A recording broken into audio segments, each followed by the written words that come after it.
مارے ہے زٹل کوئی جیب ہے دابی، کوئی جو ہے پجاری زٹل لگا کے بیٹھ جاتا ہے، سچا کوئی جھوٹا ہے، کوئی رند خرابی۔ تو سچ بولنے والے بھی ہیں، جھوٹے بھی ہیں، نشہ کرنے والے بھی ہیں، برے لوگ بھی ہیں۔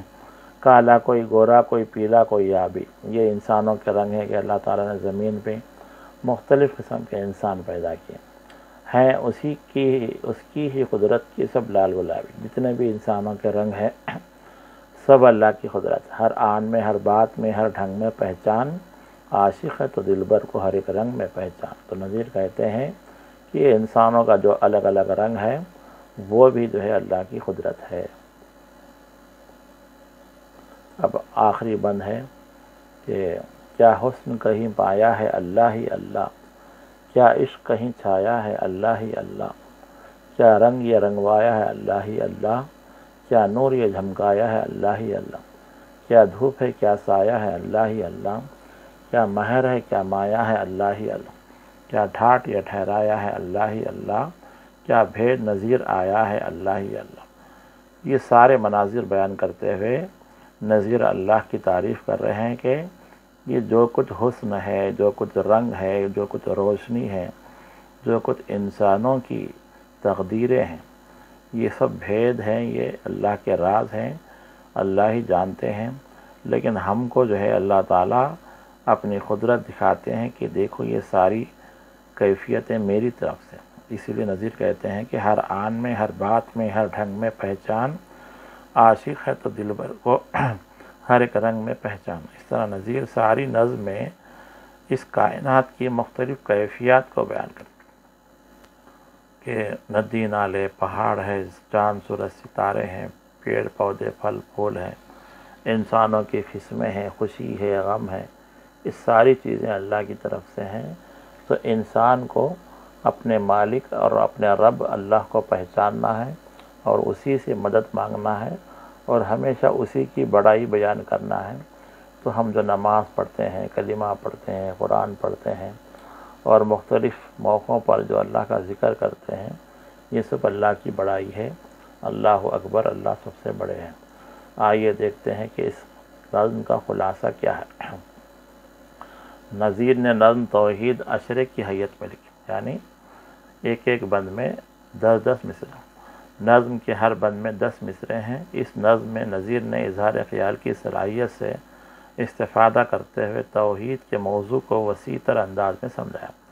جیسے کہا گیا کہ نذیر بہت تفصیل سے لکھتے تھے، تو انہوں نے اپنی جو صلاحیت ہے اس کو استعمال کیا اور توحید کا جو موضوع ہے کہ اللہ ایک ہے، وہی کائنات کا مالک ہے اور بڑی قدرت والا ہے، اس بات کو انہوں نے تفصیل سے سمجھایا۔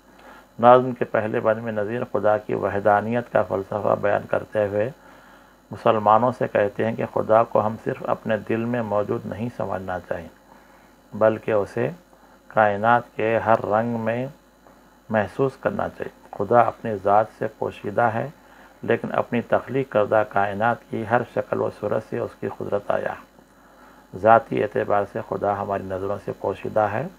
حضرت موسیٰ علیہ السلام نے ضد کی تھی کہ اے اللہ، میں آپ کا جلال دیکھنا چاہتا ہوں، آپ کا دیدار کرنا چاہتا ہوں۔ تو اللہ تعالیٰ تو ظاہر نہیں ہوئے، لیکن اللہ تعالیٰ نے اپنے ایک نور کی جھلک کوہ طور پر پیش کی، تو ایک چمک ہوئی۔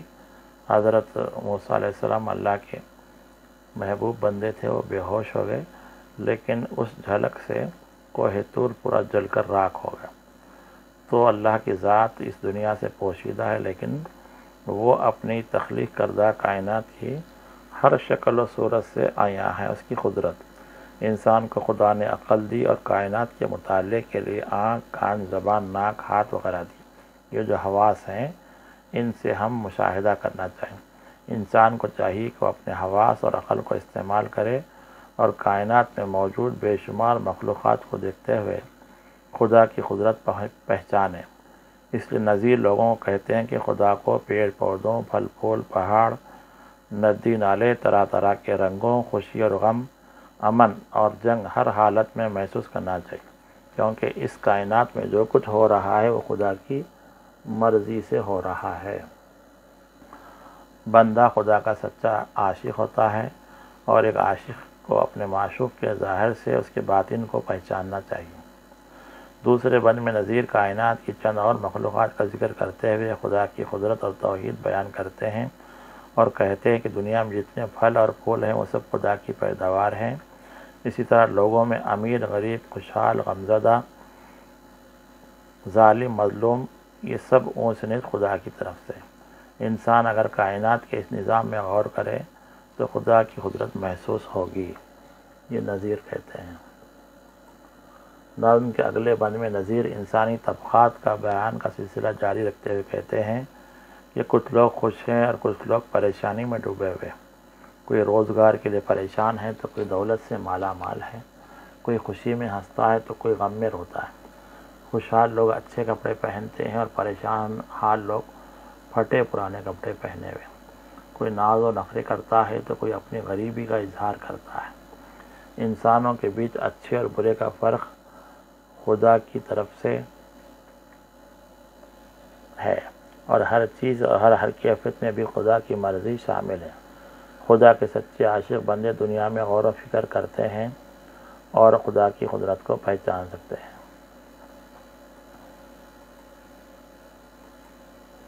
نظم کے اگلے بند میں نظیر صفات کے اعتبار سے انسانوں کی مزید تفصیلات بیان کرتے ہیں۔ کہتے ہیں کہ لوگ مذہبی ہونے کا دکھاوا کرتے ہیں۔ مسلمان قرآن ہاتھ میں لیے مسجد جاتے ہیں، ہندو مندر جاتے ہیں، کچھ لوگ مذہب سے دور عیش کی زندگی گزارتے ہیں اور کچھ لوگ خدا کی یاد میں روتے ہیں۔ دنیا میں امیر، غریب، نیک، بد، ظالم، مظلوم، ہر قسم کے لوگ ہیں۔ لوگوں کی اس تفریق پر غور کیا جائے تو پتہ چلتا ہے کہ یہ اونچ نیچ خدا کی طرف سے ہے، اور خدا کے سچے عاشق بندے دنیا میں غور و فکر کرتے ہوئے خدا کی قدرت کو پہچان سکتے ہیں۔ نظیر بڑے مردم شناس واقع ہوئے ہیں، یعنی لوگوں کو پہچانتے تھے۔ انہوں نے اپنی نظم توحید میں دنیا میں پائے جانے والے قسم قسم کے انسانوں کے مطالعے کو پیش کیا۔ امیر، غریب، ہر قسم کے جو انسان تھے اس کو انہوں نے پیش کیا۔ نظم کے اگلے بند میں کہتے ہیں کہ لوگوں میں کوئی کسی کا دوست ہے تو کوئی دشمن، کوئی خدا کا عرفان پانے کے لیے پہاڑوں میں بھٹکتا ہے تو کوئی جنگل جنگل پھر کر خدا کی یاد کرتا ہے۔ کوئی اس دنیا سے مال اور دولت چھوڑ کر جا رہا ہے تو کوئی فنا ہونے والی دنیا میں مال اور دولت جمع کرنے میں مصروف ہے۔ کچھ لوگ ہیرے جواہرات لگے کپڑے پہن کر خوش ہوتے ہیں تو کچھ لوگ مٹی میں لوٹ کر اپنا غم ہلکا کرتے ہیں۔ دنیا میں کوئی جوگی تو کوئی بھوگی ہے۔ جب غور کیا جائے تو انسان کی یہ تفریق خدا کی طرف سے ہے اور ہر لمحہ اسی کی مرضی سے اس کائنات کا نظام چل رہا ہے، اور خدا کے سچے عاشق بندے دنیا میں غور و فکر کرتے ہوئے خدا کی قدرت پہچان سکتے ہیں۔ نظم کے اگلے بند میں نظیر نے دنیا میں پائے جانے والے مختلف موسموں اور حالات کی منظر نگاری کی ہے، اور وہ کہتے ہیں کہ دنیا میں کہیں سردی ہے تو کہیں گرمی ہے، کہیں بارش ہے تو کہیں سوکھا پڑا ہوا ہے۔ جہاں خوشحالی ہے وہاں کے لوگ صحت مند اور خوش ہیں، جہاں پریشانی ہے، قحط ہے، وہاں دکھ درد ہے۔ کہیں شادی کے گیت گائے جاتے ہیں، کہیں کسی کے مرنے کا ماتم ہے۔ دن رات کا بدلنا اور موسموں کا بدلنا، زندگی میں خوشی کے بعد غم اور غم کے بعد خوشی کا آنا، یہ سب خدا کی طرف سے ہے۔ اس طرح کائنات کی ہر گھڑی خدا کی مرضی سے چل رہی ہے، اور خدا کے سچے عاشق بندے دنیا میں غور و فکر کرتے ہوئے خدا کی قدرت کو پہچان سکتے ہیں۔ نظیر نظم کے اگلے بند میں کہتے ہیں کہ دنیا میں کوئی محنت کر کے دولت کماتا ہے تو کوئی بھیک مانگ کر گزارا کرتا ہے، کوئی چوری کرتا ہے تو کوئی نشہ کر کے مست ہے۔ لوگوں میں تفریق خدا کی طرف سے ہے۔ دنیا میں نیک و بد، جھوٹا سچا، کالا خوشحال بدحال، دنیا میں موسموں کا بدلنا خدا کی طرف سے ہے۔ اس طرح غور سے دیکھا جائے تو یہ کائنات کا سارا نظام ایک خدا کے حکم سے چل رہا ہے، اور خدا کے سچے عاشق بندے کائنات کے ہر ذرے اور تقدیر کے ہر فیصلے میں خدا کی مرضی کو دیکھتے ہیں اور ایک خدا کی یاد میں لگ جاتے ہیں۔ اس طرح نظم کا مرکزی خیال دیکھتے ہیں کہ نظیر اکبر آبادی نے نظم توحید میں انسانوں میں مختلف اقسام، ان کی صفات اور کائنات کے بدلتے نظام کو بیان کیا ہے اور واضح کیا کہ اس دنیا میں جو کچھ ہو رہا ہے وہ خدا کی مرضی سے ہو رہا ہے۔ انسان کو چاہیے کہ کائنات کا مطالعہ کرے اور اس میں خدا کی قدرت کو پہچانے اور اسی خدا کی عبادت میں لگ جائے۔ اس طرح نظم توحید خدا کی بڑائی کو بیان کرتی ہے اور خدا کی قدرت کو بیان کرتے ہوئے انسانوں کو ایک دعوت نذیر دے رہے ہیں کہ ہم کائنات کا مطالعہ کریں۔ یہاں جتنی بھی مخلوقات ہیں، ہر مخلوق میں اللہ کی قدرت ہے۔ جگنو دیکھو رات میں روشنی دیتا ہے، اور پتے جو ہیں جب تک پیڑ سے لگے ہیں ہرے بھرے رہتے ہیں، جیسے ہی پیڑ سے الگ ہو گئے سوکھ کے گر جاتے ہیں، اور خزاں کے موسم میں پیڑ پر سے سارے پتے الگ ہو جاتے ہیں، اور جب بارش ہوتی ہے، بہار کا موسم ہوتا ہے تو پھر ہرا بھرا ہو جاتا۔ یہ کون ہے جو ہے جنگل کے جانوروں کو رزق پہنچا رہا ہے؟ سمندر کے اندر مچھلیاں ہوتی ہیں، بہت ان کی غذا ہے۔ ہاتھی جو ہے بہت بڑا جانور ہے، اس کی غذا بہت زیادہ ہے، کون انہیں پہنچا رہا ہے؟ یہ خدا کا نظام ہے۔ تو اس نظام کو ہم کو پہچاننے کے لیے نذیر دعوت دے رہے ہیں، اور طلباء سے خواہش ہے کہ جس طرح نذیر کی نظم پڑھے ہیں، اسی طرح انٹرنیٹ سے ڈھونڈ کر نذیر کی دیگر نظم، آدمی نامہ ہے، بنجارہ نامہ ہے، روٹی ہے، دیگر نظموں کو جو ہے ہم پڑھیں، اور نذیر کی شاعری کے بارے میں مضامین لکھیں کہ نذیر نے کیسے عوامی زبان استعمال کی ہے اور انہوں نے عوامی موضوعات کو اپنی شاعری میں پیش کیا۔ امید کرتے ہیں کہ طلباء کو نظم اور اس کی تفہیم سمجھ میں آئی ہوگی۔ شکریہ۔